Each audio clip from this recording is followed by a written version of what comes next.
আনারসের রাজধানী হিসেবে খ্যাত টাঙ্গাইলের মধুপুর গড় অঞ্চল। 1942 সালে এখানে প্রথম আনারস চাষ শুরু করেন গারো সম্প্রদায়ের লোকজন। এরপর এই ফল আবাদে জড়িয়ে পড়েন বাঙালিরাও। মধুপুরের জলছত্র বাজারটি আনারসের বিখ্যাত হাট। প্রতিদিন কোটি টাকার বেচাকেনা হয়ে থাকে এখানে।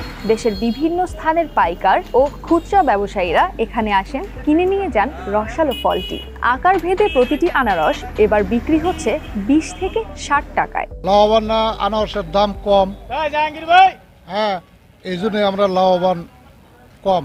সার বিষ এগুলোর দাম বেশি। এটা আমার কিনা 20 টাকা করে, বাজারে আনছি, বাজারে 2000-2200-2500 টাকা দাম করে।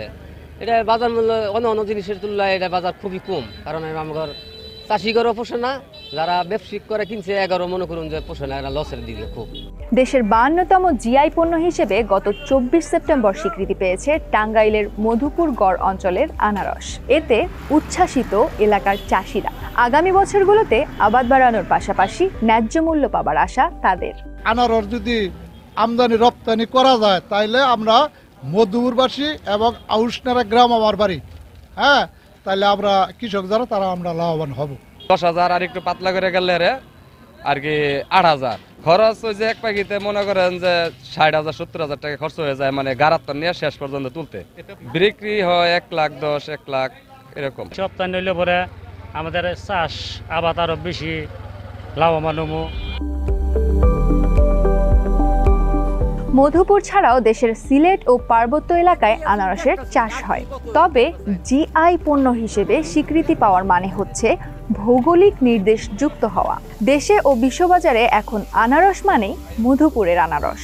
সকলে জানে এটা একটা ভৌগোলিক নির্দেশক, যেটা যার দ্বারা আন্তর্জাতিক বাণিজ্যে এটা প্রসার হবে এবং আন্তর্জাতিক বাণিজ্যে নিজেদের অবস্থান দৃঢ় করতে দেশের ঐতিহ্যবাহী যে জিআই স্বীকৃতি লাভটা অত্যন্ত গৌরবের এবং আনন্দের। এবং মধুপুরে আনারস জিআই জানানোর জন্য অনুমোদিত হওয়াটা মধুপুরবাসীর জন্য অত্যন্ত গৌরবের এবং আনন্দ। মধুপুর উপজেলা কৃষি বিভাগ জানিয়েছে, চলতি বছর জেলায় 7,600 হেক্টর জমিতে আনারসের চাষ হয়েছে। এর মধ্যে মধুপুর জেলাতেই আবাদ হয়েছে 6,630 হেক্টর জমিতে।